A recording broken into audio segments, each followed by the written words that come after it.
Prijeten pozdrav. Pred počitnicami se je še zadnjič sestal državni svet. Zasedanje je na pobudo posavskega državnega svetnika potekalo v Krškem. Ponavadi ima državni svet na leto 2 terenski seji. Obenem pa je bila glavni povod to, da predstavimo naš energetski objekt, nuklearko, njeno delovanje, poslovanje in pa načrte tudi za v bodoče. Državni svetniki so med drugim obravnavali sprejem resolucije za izhod iz krize. V njej so kritični do vladnih varčevalnih ukrepov na socialnem področju, ponujajo pa tudi nekaj smernic za zagon gospodarstva. Poudarek predlogov državnih svetnikov je, da je treba doseči mobiliziranje tistih resničnih prebojnih energij, ki jih Slovenija ima. To pomeni, da je treba srednjemu sloju dati veljavo, da je treba okrepiti investiranje v trajnostne gospodarske veje. Resolucija najbrž ne bo deležna večje pozornosti, saj bi del vladne koalicije državni svet raje ukinil, kot ga poslušal. Problem je v bistvu v tem pri delovanju državnega sveta, lahko bi bil boljši, če bi ga strankarska politika bila pripravljena malo bolj skrbno in z nekaj več spoštovanja poslušati. Svetniki, 40 jih je, niso profesionalni politiki, 22 jih zastopa lokalne interese, 18 pa funkcionalne, kot so zdravstvo, šolstvo in gospodarstvo. V teh dneh mineva 5 let, odkar je umrl ljubljanski nadškof in metropolit Alojzij Šuštar. Dolenjski rojak se je rodil leta 1920 na Grmadi nad Trebnjem. Za vse njegovo delo so se mu v trebanjski župniji oddolžili z odkritjem bronastega kipa. Alojzij Šuštar je delo ljubljanskega nadškofa opravljal od leta 1980 do 1997, ko ga je nasledil Franc Rode. Slovesnost in blagoslov kipa je opravil novomeški škof monsinjor Andrej Glavan, ki je poudaril, da je Šuštar vsem lahko velik zgled. Po človeški plati nam je lahko vsem vzornik delavnosti, redoljubnosti, tako temeljite in natančne tiste do potankosti, ki se je navadil najbrž v Švici. Bil je odlična blagovna znamka Slovenije v tujini. Sploh v času osamosvajanja Slovenije, je poudaril slavnostni govornik Lojze Peterle, predsednik prve slovenske vlade. Njegov ugled je segal čez meja cerkve, tudi ko sem prihajal v politične kroge po svetu, je ponavadi nanesla beseda da njega, ne? In to nam je bilo takrat v veliko oporo. Že po nadškofovi smrti je tlela želja, da bi mu postavili tudi večje javno obeležje, poudarjajo v trebanjski župniji. In tako smo pristopili lansko leto ta širši projekt, ne samo Trebanjcev, skušali smo ga postaviti v širše okolje, v glavnem nam je uspelo. Bronasti kip je delo akademskega kiparja Mirsada Begiča, ki se je z nekdanjim nadškofom tudi večkrat srečal. To je izjemen kosmopolit, pastir, ki je presežek v naši družbi, v dejanji in v ključnih momentih je bil on tisti, ki je na pravem mestu v pravem trenutku bil. Alojzij Šuštar je sicer častni občan tako Trebnjega kot Ljubljane. Novo mesto ne bo gostilo pretekmovalnega dela Evropskega košarkarskega prvenstva prihodnje leto, saj novomeška občina ni uspela pridobiti gradbenega dovoljenja za gradnjo športne dvorane. Čudim se dolžnega, da povem to, kar se je zgodilo, da nismo uspeli pridobiti gradbenega dovoljenja za športno dvorano Portoval in iz tega razloga je razumljivo, da tudi ne bo možno graditi dvorane. S temi besedami je novomeški župan sporočil najbolj pričakovano novico dneva na Dolenjskem. Z odločitvijo je že seznanil Košarkarsko zvezo Slovenije.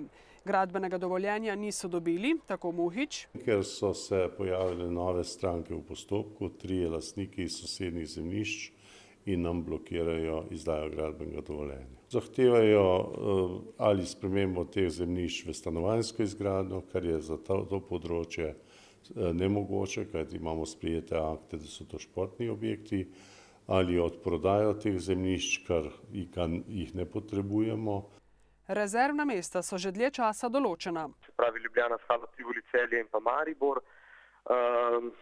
uradnih pogovorov nekih še ni bilo, smo pa stopili nekako v kontakt. Za organizacijo prvenstva je občina do danes porabila 2 milijona 200 tisoč evrov za nakup zemljišč in pripravo dokumentacije.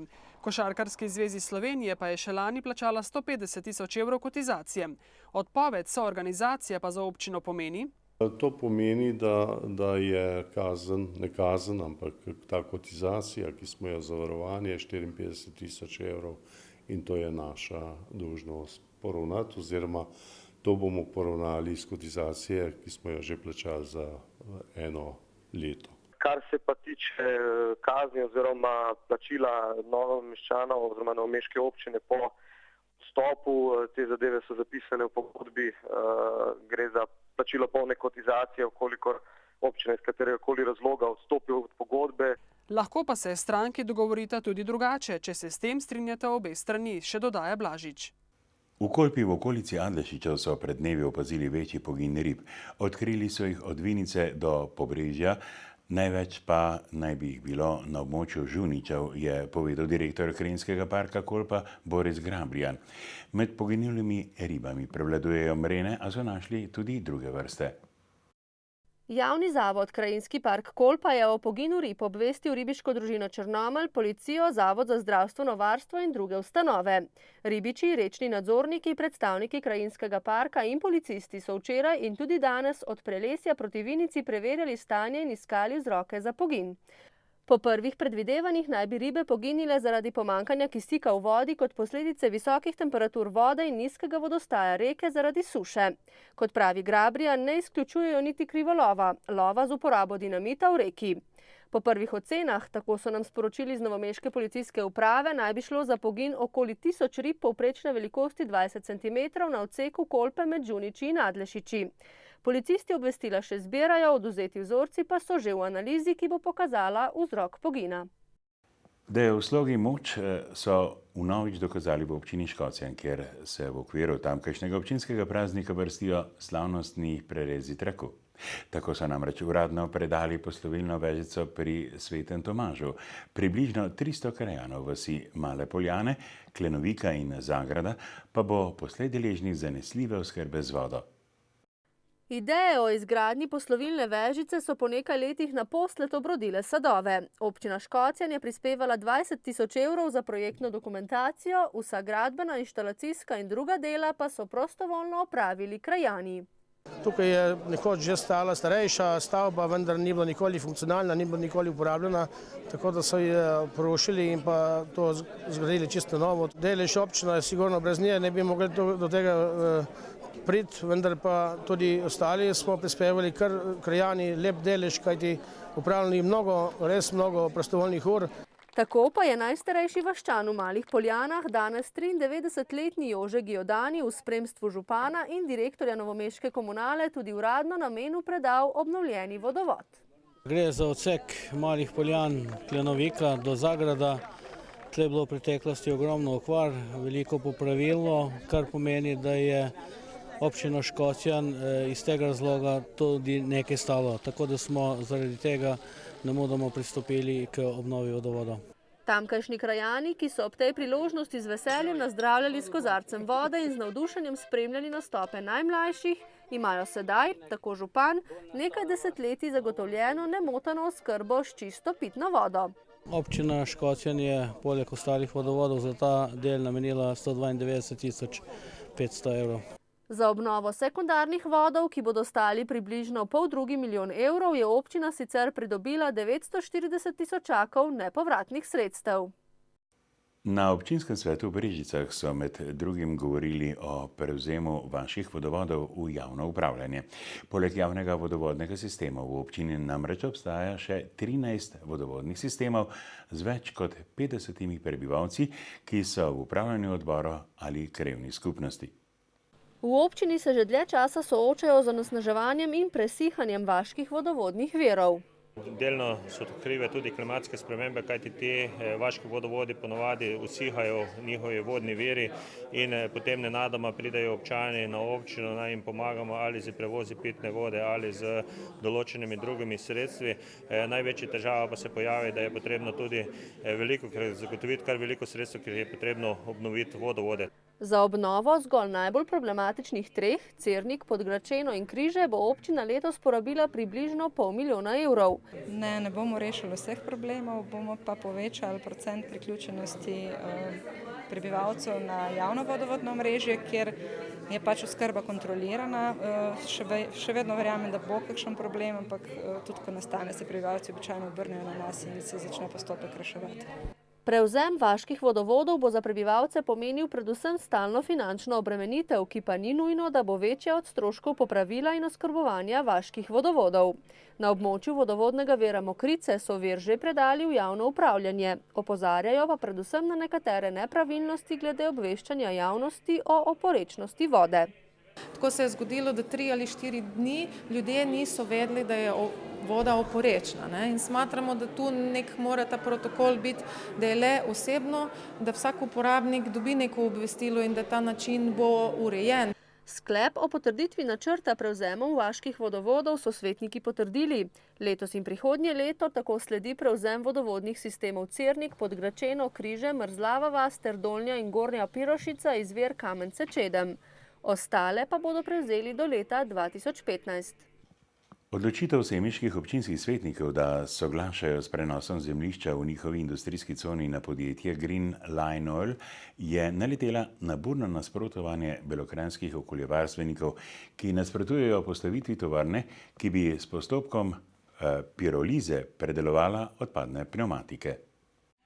To je čisto pričakovano, ljudi pa skrbi, ljudi nimajo dovolj informacij. Jaz pa menim, da je treba zvedeti več o tem in potem se tudi lažje odločaš, tako kot so tudi sami svetniki že na redni in potem na izredni seji.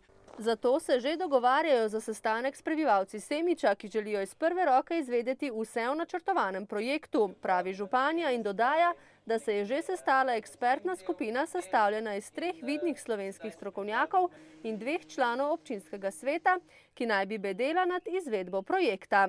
Sicer pa je v semiški občini v teh dneh odprtih več gradbišč. V okviru druge faze belokranjskega vodovoda poteka gradnja tako vodovodnega kot kanalizacijskega sistema. Nekaj kanalov je že izvedenih na Vrtači, Roška cesta, trenutno je gradbeno dovoljenje tudi že pridobljeno za Mladico in v 14 dnevih naj bi pričeli samo izgradnjo tega kanala. Še v tem poletju pa pričakujejo gradbeno dovoljenje za izgradnjo čistilne naprave in kanala v Vavpči vasi. Tudi gradnja vodovodnega sistema poteka po načrtih. No, letos se izvaja rekonstrukcija tega cevovoda Nestoplja vas Krč, to je trenutno v izdelavi, se pa pridobiva projektna dokumentacija in pač pripravlja se za pridobitev gradbenega dovoljenja na vrtini Brezovica in pa na povezovalnem cevovodu Brezovica. V Semiču pa v teh dneh poteka tudi gradnja hišnih priključkov na širokopasovno omrežje elektronskih komunikacij. Doslej so jih na območju občine zgradili 325, do konca poletja pa naj bi dostop do storitev širokopasovnega omrežja imeli vsi zainteresirani občani. V nadaljevanju bomo govorili o energetski prenovi Doma starejših občanov Novo mesto ter o pričakovanju krajanov Malega Slatnika, da bo mestna občina poskrbela za varnost pešcev v njihovem kraju. Ostanite z nami.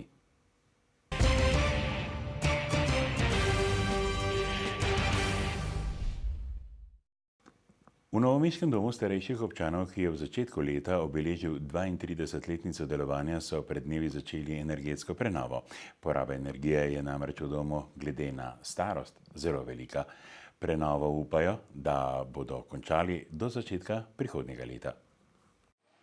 Za sanacijo so se odločili tudi zaradi uspešne kandidature na razpisu za evropska sredstva, ki bodo omogočila izvedbo načrtovanih del. Kot prioriteto smo si zadali obnovo fasade, obnovo jedilnice, potem namestitev kolektorjev na streho za toplo vodo, potem zamenjavo radiatorskih ventilov za termostatske ventile, obnovo vseh svetil za varčne svetilke. Načrtujejo še manjša delo v pralnici in kotlovnici. Skupna vrednost naložbe je 1 650 000 evrov, vanjo pa sodi tudi nekaj del, ki niso povsem predmet energetske sanacije. Sama energetska obnova pa bo stala približno 1 300 000 evrov. Evropski denar morajo počrpati do 15. septembra 2013. Evropskih sredstev bomo pridobili 1 100 000, ostalo pa bojo lastna sredstva. V domu za ogrevanje uporabljajo zemeljski plin, letno pa za ta namen odštejejo med 120 in 150 tisoč evrov. Z energetsko sanacijo pa upajo na prihranek. Na sami kurjavi okoli 10%, pa tudi pri porabi električne energije tudi približno toliko. Dela bodo v domu potekala postopno, zato upajo, da bo življenje v njem čim manj moteče in prijazno tako do stanovalcev, ki jih je več kot 350, ter skoraj 200 zaposlenih. Prebivalci Malega Slatnika pri Novem mestu že desetletje čakajo na označitev prehoda za pešce ob vstopu v krajevno skupnost iz smeri Šentjerneja. Hkrati poudarjajo, da gre za edino vpadnico v mesto, ki še nima celovito urejene infrastrukture. Med pobudniki za ureditev prehoda za pešce s semaforjem je že leta Franc Kum, ki kljub temu, da gre za državno cesto, pravi, da se je zadeva ustavila na občini. 2005 je že bil projekt narejen, ki bi moglo biti narejeno. So prišli tle strokovnjaki, so tu že, da bodo delali, ta gospod bi dal elektriko. So rekli, da je predrago, se je nehalo in projekt je propal, zdaj se pa ponovno začelo oživljati. 2005 smo se pogovarjali za prehod, ki je že obstoječ. Se pravi, to ne traja toliko časa, to je bila pobuda lani predlani. Potem pa, da smo prišli do projektne naloge in seveda soglasja direkcije, ki to cesto upravlja, je pač trajal en čas. Po mnenju krajanov predolgo, saj je državna cesta Šentjernej-Novo mesto prometno zelo obremenjena. Ampak tukaj, da bi normalno vozili, bi to še šlo. Ali tukaj ne vozijo, tukaj nizko letijo. Tudi, ko policija pride z radarjem, enega, dva mogoče dobijo, pa je pa končano. In pravzaprav si šolarji na tem delu ne upamo hoditi niti po pločniku, ker je v bistvu preozek. In s tako skupino otrok je zelo težko hoditi po ozkem pločniku. Težava pa je tudi ta, da ni avtobusnega postajališča iz smeri Novo mesto Šentjernej in otroci, naši šolarji, ki so vozači, nimajo primernega mesta za čakanje na šolski avtobus. Kot pravi Jože Kobe, na direkciji za ceste pripravljajo projekt avtobusnega postajališča, praktično izdelan pa je tudi že ta za ureditev prehoda za pešce s semaforjem. Čakajo še na revizijo pri državnih ustanovah. Sama projektna dokumentacija bo izdelana in potrjena v tem letu. Sama izvedba je pa seveda odvisna od sprejetih proračunov v naslednjih letih. Kobe upa, da bo projekt v občinski proračun uvrščen v prihodnjem letu. O njegovi vrednosti pa še ne more govoriti, saj ne gre zgolj za prehod, ampak tudi za ureditev javne razsvetljave od tega prehoda do priključka za Lobetovo ulico. V Šentrupertu postavljajo prvi muzej na prostem s kozolci na svetu. Do konca meseca bodo vanj predstavili vse kozolce in s tem zaključili prvo fazo projekta, sledi pa še hortikulturna ureditev območja. V zadnjih letih je samo na Dolenjskem propadlo kar 15% kozolcev, 35% pa jih je v izredno slabem stanju. Muzej je prvi korak v ohranjanju te kulturne dediščine. Dejansko smo s projektom pripomogli k temu, da so se ljudje začeli bolj zavedati, da imajo kljub temu v kozolcu nekaj vrednega in marsikdo je začel drugače gledati na svoj kozolc, marsikdo ga je začel obnavljati, se pa veliko ljudi obrača tudi po nasvete na občino. V deželi kozolcev je 19 tako imenovanih sušilnih naprav. Kozolcev od tega je 17, potem so pa še na začetku te predstavitvene poti Ostrvi in pa mini kozolček. Potem si pa v logičnem sosledju sledijo kozolci od najbolj preprostega do potem najbolj zahtevnih toplarjev. V Šentrupertu so sicer danes za predstavnike medijev pripravili ogled postavitve zadnjih 4 kozolcev. Člani etno-družabnega društva Draga pri Šentrupertu pa so ob tej priložnosti prikazali tesarjenje po starem. To je bilo treba vse na roke, ta prvo ljopet, požnurati, pa se prav temu zaštabljati, obtjasati, pa se pa to naprej, da si izložil, pa si kozolc naredil ali pa grošč na heša. Sin tesarja, ki je naredil Simončičev toplar na Bistrici, pa je na ogled postavil očetovo tesarsko orodje. Orodje od očeta imam še vse, kar ga je on imel, tako da tega orodja je ogromno. Želja mi je, da to orodje uredim v spominski sobi. Od muzeja kozolcev, ki ga bodo namenu uradno predali prihodnje leto v občinskem prazniku, se veliko obetajo tudi domača društva. V našem društvu delamo veliko ročnih del in poskušamo narediti obliko kozavca, mogoče celo skvačkati, veliko kvačkamo. Turistično društvo vidi tukaj eno izredno priložnost za sodelovanje, za integracijo že obstoječih prireditev in ostalih aktivnosti. Celoten projekt je sicer vreden več kot 700 tisočakov in je sofinanciran iz Evropskega sklada za regionalni razvoj. Arheološka izkopavanja na novomeški Kapiteljski njivi, največjem srednjeevropskem arheološkem najdišču, potekajo že več kot četrt stoletja. Tudi letos, čeprav država zanje ni namenila niti evra. Arheološka izkopavanja, ki so v preteklih letih potekala več mesecev, bodo letos le julija. Razlog? Država varčuje na vseh področjih. V lanskem letu smo dobili od države 40 tisoč evrov, od občine 7 in nekaj malega smo dodali lastnih. Letos je od občine 6 in ostalo bomo dali lastnih, da bomo to vsaj četrtino kot ponavadi izpeljali. Kapiteljska njiva z množico grobov združuje obdobja pozne bronaste ter starejše in mlajše železne dobe. Seveda za nas je najpomembnejša starejša železna doba. Seveda to je čas med 8. in 4. stoletjem pred našim štetjem, ko je bila tukaj množica gomil, v katere to so nekako rodovno-družinske gomile, kjer so pokopavali 200-300 let člane oziroma vse člane, lahko rečemo, ene družine. V Dolenjskem muzeju so glede na pretekla odkritja presenečeni, da jim letos država ni namenila denarja. Glede na to pa, da smo na Dolenjskem bolj trmasti, smo se vseeno odločili, da bomo letos izvedli izkopavanja v dobrem mesecu dni namesto 4 mesecev in sicer s pomočjo mestne občine Novo mesto, ki delno sofinancira že vsa leta to izkopavanje in pa seveda z lastnimi sredstvi. A najdeni predmeti so v že zelo slabem stanju, zato bodo v 10 ali 15 letih propadli. Bronz že sedaj, ki ga najdemo, je zelo poškodovan, tako da pogosto se ohranja kot neke vrste prah bronast. Železo ni več železo, torej predmeti so samo še korozija. Letos so po dobrem tednu že izkopali 2 starejše železnodobna grobova z zelo kakovostnimi najdbami. Oba grobova sodita v začetek starejše železne dobe. V ene je bila recimo zelo, to moramo izpostaviti, lončena posoda, ki je okrašena z bronastimi žebljički, kar je izredna redkost. Zanimive pa so tudi velike kamnite plošče, ena je celo težja kot tono, ki so jo prinesli na to območje, a zaenkrat še ne vedo, kaj skriva. V Semiču je že vse nared za začetek 18. semiške ohceti, na kateri se bosta 14. julija po starih šegah in navadah poročila Lidija Petkovšek iz okolice Ljubljane in Jure Medic iz Moravč. Da sta pripravljena na zakonski stan, sta že dokazala na dekliščini in fantovščini. A ni bilo lahko, saj sta morala na različne načine dokazovati, da sta složna in vztrajna, kar je po merilih članov konjerejskega društva Semič, gostitelja prireditve, pomembno v zakonu. Ja, tak je v življenju. Treba je vztrajati in to je to. Vztrajala sta na biku in vztrajno iskala 6 drobnih predmetov v velikem zaboju slame. Še posebej slednja naloga ima je povzročila kar nekaj težav, a nista odnehala. Midva pričakuje od življenja čist nekaj drugega, kakor je bilo tam v slamu. Par sta že nekaj let in imata tudi 2 otroka. Ideja, da se poročita po starih šegah in navadah, pa je bila nevestina. Meni je to že od nekdaj všeč. On je iz podeželja, doma tudi jaz. Rada ima kmečka dela, kmečka opravila.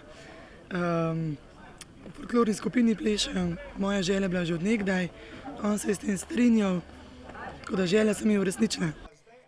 Člani semiške folklorne skupine, ki so na dekliščini in fantovščini prikazali, kako so se nekdaj dogovarjali za poroko, pa so mladi par že naučili vse, kar morata vedeti o ohceti na semiški način. In kako jima gre? Kot namazan. Že od prvega dne. Mi bo obladal, oni pa še bolj. Pač smo imeli srečo, da sta v folklorni skupini že par let v drugi in sta se dobro vkopila v našo sredino. Sicer pa je dekliščina in fantovščina minila v veselem vzdušju in zagotovo bo tako tudi 14. julija na 18. semiški ohceti. 23. mednarodni atletski miting pod okriljem atletskega kluba Krka na novomeškem stadionu Portugal je zopet postregel z nekaterimi odličnimi rezultati. Nastopilo je sicer več kot 150 atletov, glavnina iz Slovenije, pa tudi nekateri asi iz tujine. Želel sem metati prek 66-67 metrov, kar mi je uspevalo že na treningu, ampak sem zadovoljen, ker je bil veter slab. Sigurno, danes sem zelo zadovoljna s tem celo tekmo, ker letos mislim, da še nisem imela take tekme, da sem nekje konstantno metala. Res ni nekih tistih dolgih metov, ampak 60 metrov, 75 je zelo dober rezultat. Zmagal sem, nekaj je. Z rezultatom bi bil zadnje leta lahko zadovoljen, ampak pač 5:35 me ne pelje na olimpijske igre. Ne. Bil sem poškodovan za 2 tedna, tako da nekako ne smem biti razočaran. Ne. Odlične rezultate so atleti dosegli tudi v metu kladiva, krogle in teku na 800 metrov. Ja, torej glede na pretekle mitinge, ki so bili postavljeni, moramo priznati, da je tukaj kar določeno število tekmovalcev. Torej ni tako kot običajno, vendar glede na to, da so bile pred kratkim evropsko prvenstvo in so se nekateri pravkar vrnili, torej je nastop tekmovalcev zadovoljiv. V okviru mednarodnega atletskega mitinga Krka 2012 pa so priredili tudi miting za mlajše kategorije. Dolgotrajna suša je pustila posledice na vodi. Letošnje padavine niso pokrile primanjkljajev v podtalnici, zato je treba z vodo ravnati varčno. Kot pojasnjuje direktor novomeške komunale Rafko Križman, je stanje vodooskrbe v 8 občinah, ki jih pokrivajo zaenkrat pod nadzorom. Zaradi dolgotrajne suše pa so najprej v občini Šentjernej, kjer je stanje najresnejše, pozvali k omejeni uporabi vode. Najprej so ukrep o varčevanju z vodo razglasili le za šentjernejsko občino, odslej pa velja tudi za preostalih 7 občin. Tako je do preklica prepovedano uporabljati pitno vodo za zalivanje, pranje vozil in polnjenje bazenov. Ljudje v višje ležečih predelih, na primer v občini Šentjernej, namreč že občutijo pomanjkanje vode. Nekateri viri v občini Šentjernej so na robu delovanja oziroma delujejo z zelo majhno kapaciteto, tako da moramo v vodohrane vodo dovažati, tako da občani ne čutijo probleme z vodooskrbo. Brez rednega dotoka vode se vodohrani lahko izpraznijo v enem dnevu. Imamo sicer redne vire in preklapljamo določene vode, tako da pokrivamo manko na drugih področjih, vendar v prihodnosti bomo morali veliko narediti na tem, da bomo poiskali nove vodne vire, da bomo te vodne vire izkoriščali, da bomo imeli manjše izgube vode. Težava je tudi, ker večjih črpališč ne morejo sklopiti niti za en dan, dodaja Križman. Bodite dobro do našega naslednjega srečanja čez teden dni.